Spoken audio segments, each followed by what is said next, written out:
आज हम श्रद्धेय द्वारा रचित भक्ति गाथा नारद भक्ति सूत्र का कथा भाष्य इसका अध्ययन कर रहे हैं, जिसमें श्रद्धेय हमें बताते हैं गोपियों के कृष्ण प्रेम का मर्म। उत्सुकता के तीव्र किंतु मौन स्पंदन मुखर हो नीरवता को बेधते रहे। अंतस में कश्मकश थी। ऐसे कई प्रश्न कंटक थे जो कई मनों में एक साथ चुभ रहे थे। कहीं नैतिकता और आध्यात्मिकता भावना में, कहीं नैतिकता एवं आध्यात्मिक भावना में एक द्वंद्व भी था। श्री कृष्ण का गोपी प्रेम अथवा गोपियों की कृष्ण भक्ति सामाजिक एवं नैतिक मानदंडों पर कितनी सार्थक है। श्री कृष्ण के पूर्ण ब्रह्म तत्व से अनभिज्ञ लोग इससे क्या सीखेंगे और क्या पाएंगे। ये भी ऐसे ही अनेक प्रश्न उन ऋषियों महर्षियों के थे जिन्होंने अपने युग में स्मृतियां लिखी थी, संहिताएं रची थी। महर्षि आपस्तंभ इन्हीं में से एक थे। उन्होंने कहा तो कुछ भी नहीं, लेकिन उनके अंतर्मन में उमड़ रही बेचैनी मुखमंडल पर सघनता से छा गई। माथे पर एक के बाद एक लकीरें बनी और मिटी। अंतर्ज्ञान सर्वज्ञता से संपन्न सप्त ऋषियों का समूह श्री कृष्ण तत्व से सुपरिचित होने के बावजूद देव ऋषि की ओर देख रहा था। उन्हें आशा थी कि देव ऋषि अपने नए सूत्र में इन प्रश्नों का अवश्य समाधान करेंगे, परंतु देव ऋषि अभी तक मौन थे। उनके इस मौन में समाधान की समाधिमयता थी। पर्याप्त देर तक इसी तरह की नीरवता बनी रही। तब कहीं जाकर देव ऋषि ने आंखें खोली। उनकी आंखें खोलते ही हिमवान के इस दिव्य आंगन में भक्ति की उजास छा गई। उन्होंने अपने आसपास के वातावरण के स्पंदनों को अनुभव किया। फिर कहने लगे, श्री कृष्ण परात्पर ब्रह्म हैं। उनसे प्रेम की सघनता ना तो सामाजिकता की विरोधक रही है और ना ही इससे नैतिक तटबंध टूटते हैं। श्री कृष्ण के मन में गोपियों के प्रति जो प्रेम जगा था, वह परमात्मा का जीवात्माओं के प्रति सहज प्रेम था। गोपियां श्री कृष्ण के सत्य स्वरूप को जानती थीं। उनकी भक्ति में परमात्मा को जीवात्मा द्वारा किए जाने वाला समर्पण का भाव था।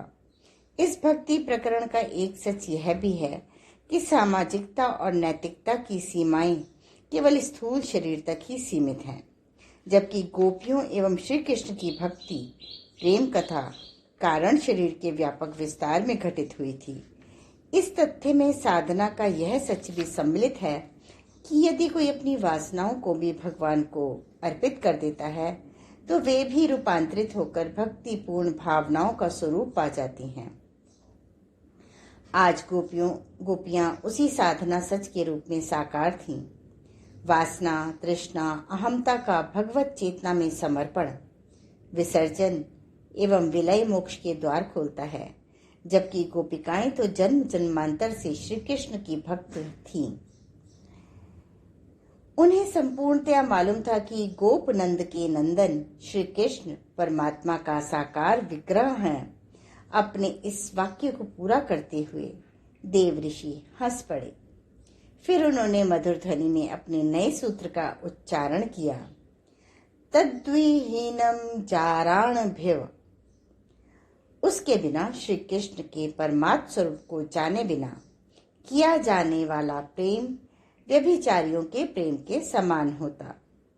इस सूत्र को पूर्ण करके देव ऋषि ने महर्षि आपस्तंभ की ओर देखा और कहा, नीतिकार, स्मृति एवं संहिताओं के रचयिता महर्षियों के अनुभव में यह सच भी होना चाहिए कि महान उद्देश्यों से जुड़कर सामान्य संसारी क्रियाएं एवं भावनाएं भी महान हो जाती हैं, जबकि छोटे, बौने और ओछे उद्देश्यों के लिए किया गया महानता का प्रदर्शन भी घटिया एवं ओछा ही बना रहता है।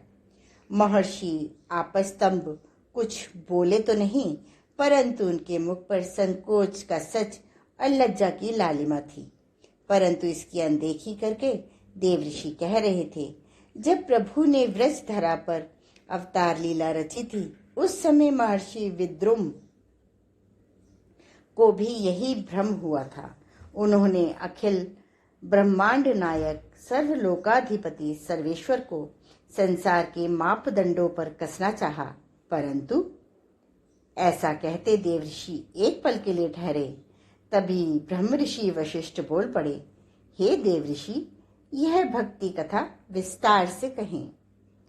आपस्तंभ ने भी उनकी ओर हाथ जोड़ते हुए कहा, भगवन, आप हमारे अज्ञान को क्षमा करते हुए कृष्ण करुणा के कण हमें भी प्रदान करें। उत्तर में देवऋषि मुस्कुराए और कहने लगे, ब्रजभूमि में वह शारदीय नवरात्रि थी। गोप कन्याओं एवं गोप बालाओं ने महामाया कात्यायनी का सविधि व्रत किया। उनके इस व्रत की संपूर्ण व्यवस्था स्वयं भगवती पूर्णमासी ने की थी। भगवती पूर्णमासी को ब्रजभूमि के सभी लोग अपनी आराध्या देवी मानते थे। उनके किसी भी कार्य में कोई रोक टोक नहीं करता था। गोपियों का यह व्रत संपूर्ण विधान से चल रहा था। वे त्रिकाल यमुना स्नान करती, त्रिसंध्या में भगवती कात्यायनी का पूजन करती और तीनों ही कालों में वह देवी महात्म्य की कथा सुनती। उन्हें यह कठिन साधना करते हुए नवरात्रि के 7 दिन पूरे हो चुके थे। तभी अष्टमी तिथि को प्रातः महर्षि विद्रुम ब्रज पधारे। वे स्वभावतः ही महामाया के मंदिर में प्रणाम के लिए गए। महर्षि विद्रुम जगदम्बा के अनन्य भक्त थे। मंदिर पहुंचने पर उन्हें गोपियों ने प्रणाम किया और आशीर्वाद की याचना की। उनकी इस याचना पर महर्षि ने अपनी जिज्ञासा प्रकट की, तुम्हारा मनोरथ क्या है? उत्तर में एक गोपी ने गंभीर स्वर में कहा, हम सभी श्री कृष्ण को पति के रूप में प्राप्त करना चाहती हैं। अब महर्षि के चौंकने की बारी थी। उन्होंने हतप्रद होते हुए कहा, सभी? हाँ, सभी ने संवेद स्वर में इस एक शब्द का उच्चारण किया। इस उत्तर को सुनकर महर्षि विद्रुम तो जैसे जड़ हो गए। उन्हें कुछ सूझ ही नहीं रहा था। बस वह देखते रह गए। ये विवाहित एवं अविवाहित स्त्रियां सबके सब एक साथ श्री कृष्ण को पति के रूप में पाना चाहती हैं। उन्हें इस तरह देखते हुए पाकर गोपियों में से एक हंसने लगी और बोली, हमारे व्रत पर इतना आश्चर्य क्यों कर रहे हैं महर्षि?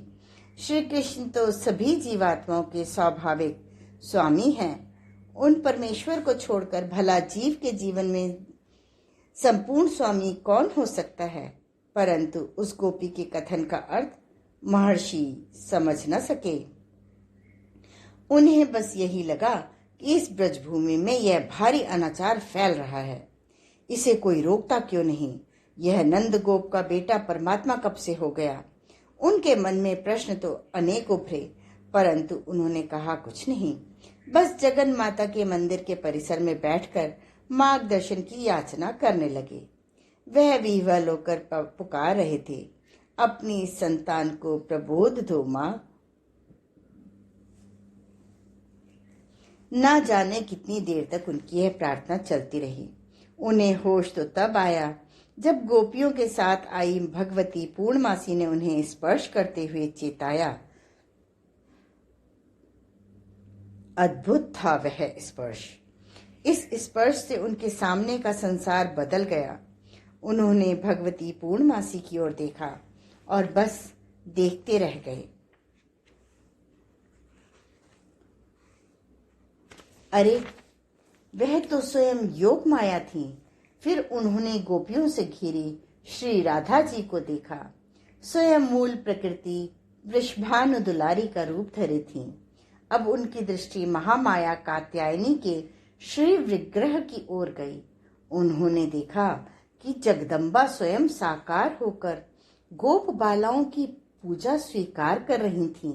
ये गोप बालाएं भी और कोई नहीं, जन जन्मांतर से तप साधना कर रही तत्वज्ञानी आत्माएं थीं। कैसा अपूर्व दृश्य था वह! स्वयं आदिशक्ति पूजा कर भी रही थीं, करा भी रही थीं और करवा भी रही थीं। अब महर्षि विद्रुम ने घबराकर आंखें बंद कर ली। उन्हें भक्ति के सत्य का अनुभव होने लगा।